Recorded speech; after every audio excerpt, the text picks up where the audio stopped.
Fascist আমলে পুলিশকে দলীয় বাহিনীতে পরিণত করা হয়েছিল, পুলিশ সপ্তাহের উদ্বোধন করে বললেন প্রধান উপদেষ্টা। রাজনৈতিক নেতৃত্বের সমর্থন ছাড়া সংস্কার সম্ভব না, মন্তব্য সিইসির। প্রবাসীদের ভোটাধিকার নিশ্চিত করবে ইসি। জুলাই গণহত্যার দায়ে শেখ হাসিনার বিরুদ্ধে ৫৭৭টি মামলা, ফেরানোর প্রক্রিয়া শুরু, বলছে দুদক। এবং ৬ দফা দাবিতে সারা দেশে পলিটেকনিক ইনস্টিটিউটের শাটডাউন, দাবি আদায় না হওয়া পর্যন্ত চলবে, বললেন শিক্ষার্থীরা।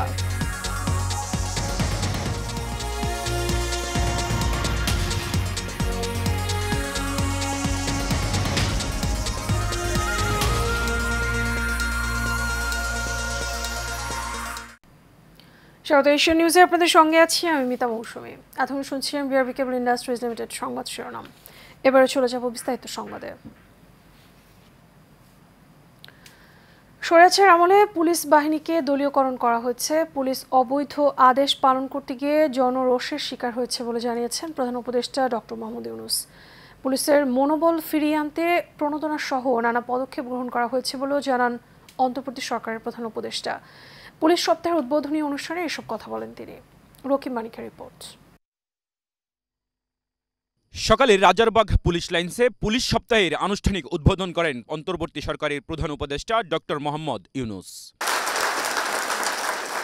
উদ্বোধনী ভাষণে প্রধান উপদেষ্টা বলেন, স্বৈরাচার সরকার বিগত ১৫ বছরে পুলিশ বাহিনীকে ধ্বংস করে গেছে, দলীয়করণ করে অবৈধ আদেশ পালন করিয়েছে। বিগত ১৬ বছরে পুলিশ জনগণের মধ্যে যে দূরত্ব সৃষ্টি হয়েছে, সেই দূরত্ব কমিয়ে আনা, পুলিশ বাহিনীর প্রতি মানুষের আস্থা ফিরিয়ে আনা। আমি বলবো এটা কঠিন না। একবার সে আন্তরিক পরিবেশ সৃষ্টি হলে এই বন্ধন অটুট থাকবে। আমাদের সমাজ যে একটা সুশৃঙ্খল সমাজ, সেটা প্রমাণিত হবে। আমাদের সবাই মিলে একটা সর্বাত্মক প্রচেষ্টা হবে যেন মানুষ এবং পুলিশের মধ্যে দূরত্ব আমরা গুছিয়ে ফেলতে পারি। মানুষ পুলিশকে দেখলেই তাকে বন্ধু হিসেবে বরণ করে নিতে এগিয়ে আসে। তার প্রতি কোনো বিরূপ মনোভাব যেন মানুষের মনে না থাকে। মানুষের জানমাল রক্ষা, ন্যায় বিচার ও অধিকার প্রতিষ্ঠায় কাজ করার নির্দেশ দেন প্রধান উপদেষ্টা। এছাড়া দেশবিরোধী ষড়যন্ত্রের বিষয়েও সজাগ থাকার পরামর্শ দেন তিনি। চলতি বছরের ডিসেম্বর থেকে আগামী বছরের জুনের মধ্যে দেশে ত্রয়োদশ সংসদ নির্বাচন অনুষ্ঠিত হবে। সেই নির্বাচন যেন সুষ্ঠু ও শান্তিপূর্ণ উপায়ে অনুষ্ঠিত হয়, সেজন্য পুলিশ সদস্যদের ভূমিকা খুবই গুরুত্বপূর্ণ। নির্বাচনে সকল প্রতিদ্বন্দ্বী প্রার্থীর প্রতি সমান আচরণ ও ভোটাররা যাতে নির্ভয়ে নির্বিঘ্নে নিজেদের ভোটাধিকার প্রয়োগ করতে পারে, সেই পরিবেশ নিশ্চিত করা আপনাদের এবং আমাদের সর্বোচ্চ দায়িত্ব। অনুষ্ঠানে ৬২ জন কৃতি পুলিশ সদস্যকে ব্যাজ পরিয়ে দেন প্রধান উপদেষ্টা। রকিব মানিক, এশিয়ান টেলিভিশন, ঢাকা। সীমিত পরিসরে হলেও প্রবাসীদের ভোটাধিকার দিতে চায় নির্বাচন কমিশন। আর্থসামাজিক রাজনৈতিক বাস্তবতা এবং ভোটারদের শিক্ষাগত যোগ্যতা সবকিছু বিবেচনায় নিয়ে প্রবাসীদের ভোটদানের পদ্ধতি ঠিক করা হবে বলেও মন্তব্য করেছেন প্রধান নির্বাচন কমিশনার AMS নাসির উদ্দিন। আজ নির্বাচন ভবনের অডিটোরিয়ামে প্রবাসী বাংলাদেশিদের ভোটাধিকার বিষয়ে অংশীজনদের নিয়ে নির্বাচন কমিশন আয়োজিত এক সেমিনারের শুরুতে এসব কথা বলেন সিইসি। নাসির উদ্দিন বলেন, আগামী নির্বাচনে প্রবাসীদের ভোটাধিকার নিশ্চিত করা আমাদের ওয়াদা, সবার দাবিও এটা আমাদের কাছে। দেশে আর্থসামাজিক বাস্তবতা এবং শিক্ষা সবকিছু পর্যালোচনা করে একটি চূড়ান্ত সিদ্ধান্ত নেওয়া হবে। রাজনৈতিক নেতারা সমর্থন না দিলে কোনো কিছুই বাস্তবায়ন হবে না বলেও জানান সিইসি।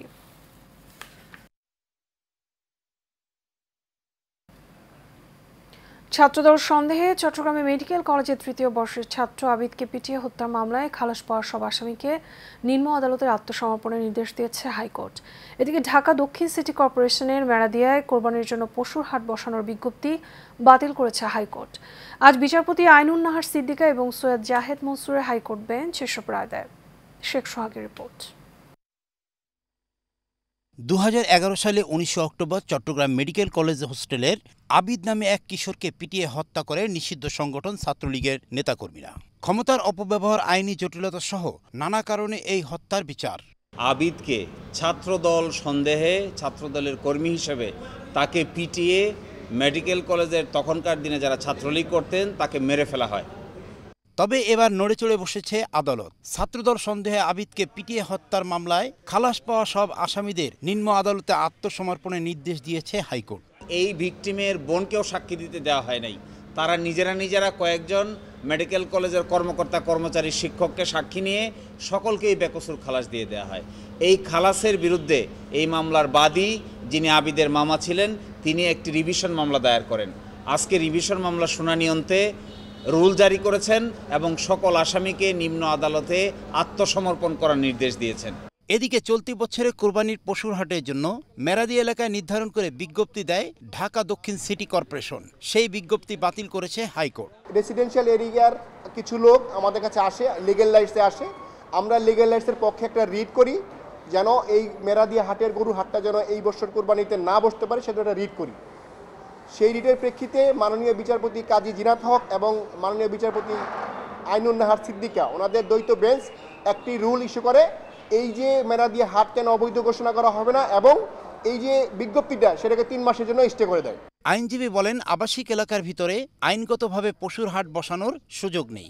আমাদের কাছে মনে হয়েছে যে অবশ্যই মেরাদিয়া হাটটা এইরকম একটা রেসিডেন্সিয়াল এরিয়াতে হওয়া উচিত না। শেখ সোহাগ, এশিয়ান টেলিভিশন, ঢাকা।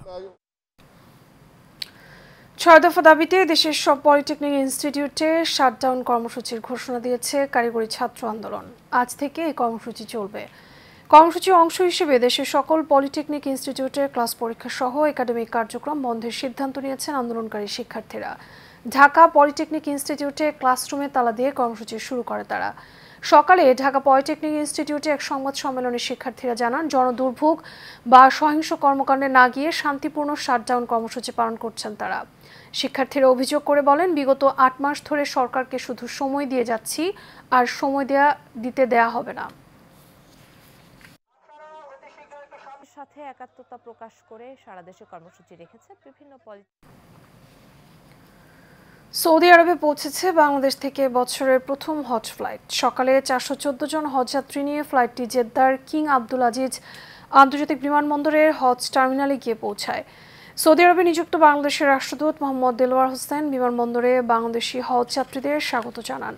এই সময় উপস্থিত ছিলেন জেদ্দার বাংলাদেশ কনসুলেটের কনসাল জেনারেল মিয়া মোহাম্মদ মাইনুল কবির এবং বাংলাদেশ হজ মিশনের কাউন্সিলর মোহাম্মদ জহিরুল ইসলাম।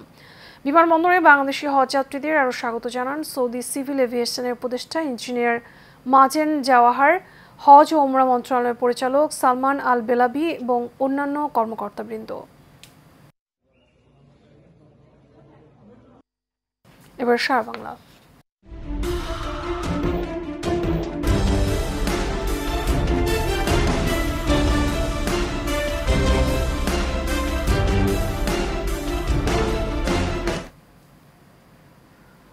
স্থানীয় সরকার প্রকৌশল অধিদপ্তর কর্তৃক বাস্তবায়নাধীন বিভিন্ন উন্নয়ন প্রকল্পে নানাবিধ অনিয়ম এবং দুর্নীতির অভিযোগে প্রধান কার্যালয় সহ সারা দেশের 36টি জেলা এবং উপজেলা পর্যায়ের কার্যালয়ে একযোগে অভিযান চালাচ্ছে দুর্নীতি দমন কমিশন।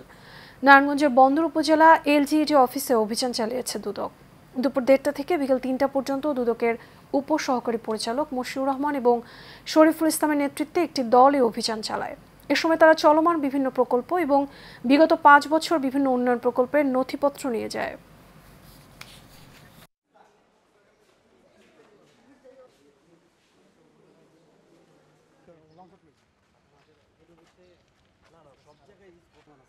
এই সমস্ত কাজ কি পর্যায়ে আছে এবং এখানে কোনো ধরনের চুয়াডাঙ্গার আলমডাঙ্গায় মানহীন পণ্য কেনাবেচা এবং উৎপাদনের মেয়াদ উত্তীর্ণ কারচুপির দায়ে 2 ব্যবসা প্রতিষ্ঠানের মালিককে 90,000 টাকা জরিমানা করা হয়েছে।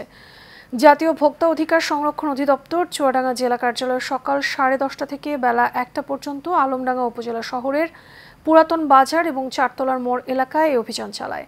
চুয়াডাঙ্গা জেলা কার্যালয়ের সহকারী পরিচালক মোহাম্মদ মামুনুল হাসান জানান, জনস্বার্থে এই অভিযান অব্যাহত থাকবে।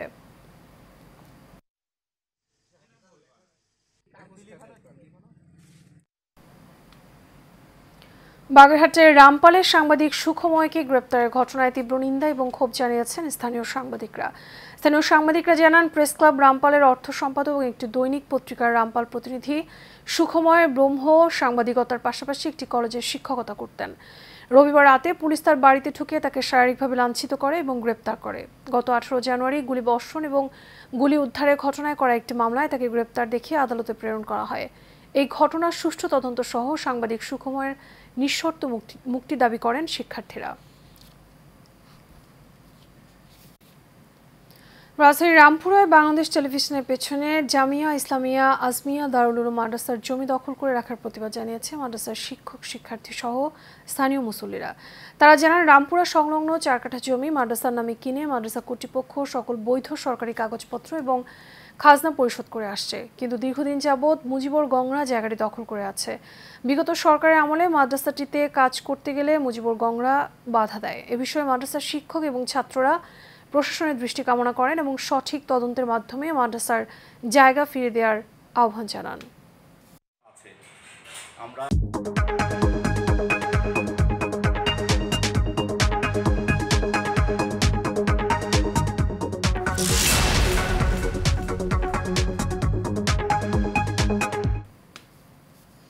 বাণিজ্য সংবাদ। ইসলামী ব্যাংক বাংলাদেশ পিএলসি এবং ওয়েস্টার্ন ইউনিয়নের মাসব্যাপী স্পেশাল ঈদ রেমিটেন্স ক্যাম্পেইন উদ্বোধন করা হচ্ছে। ব্যাংকের managing director Mohammad Omar Faruk Khan প্রধান অতিথি হিসেবে এই ক্যাম্পেইনের উদ্বোধন করেন। অনুষ্ঠানে বিশেষ অতিথি হিসেবে বক্তব্য রাখেন ব্যাংকের additional managing director Mohammad Altaf Hossain. Deputy managing director Mohammad Rafiqul ইসলামের সভাপতিত্বে অনুষ্ঠানটি পরিচালিত হয়। বক্তারা জানান ক্যাম্পেইন চলাকালীন সময়ে ওয়েস্টার্ন ইউনিয়নের মাধ্যমে ইসলামী ব্যাংকে রেমিটেন্স প্রেরণকারীদেরকে ডিজিটাল ড্রয়ের মাধ্যমে প্রতি সপ্তাহে 3টি করে মোট 12টি ফ্রিজার উপহার প্রদান করা হবে।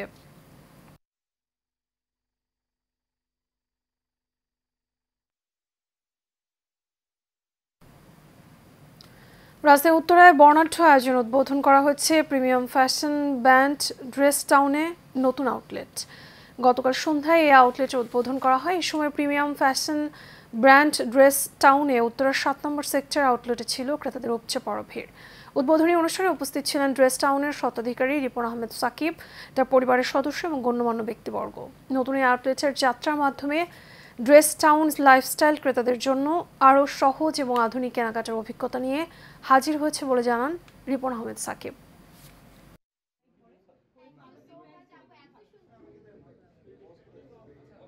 এর সাথে শেষ করবো এশিয়া নিউজ। তাকে বিআরবি কেবল ইন্ডাস্ট্রিজ লিমিটেড সংবাদ শিরোনামগুলো জানাবো আরও একবার।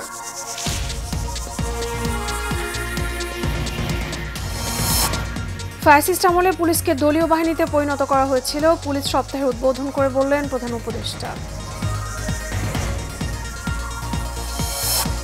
রাজনৈতিক নেতৃত্বের সমর্থন ছাড়া সংস্কার সম্ভব না, মন্তব্য সিইসি। প্রবাসীদের ভোটাধিকার নিশ্চিত করবে ইসি। জুলাই গণহত্যার দায়ে শেখ হাসিনার বিরুদ্ধে 577টি মামলা, ফেরানোর প্রক্রিয়া শুরু বলছে দুদক। এবং 6 দফা দাবিতে সারা দেশে পলিটেকনিক ইনস্টিটিউটের শাটডাউন, দাবি আদায় না হওয়া পর্যন্ত চলবে বললেন শিক্ষার্থীরা।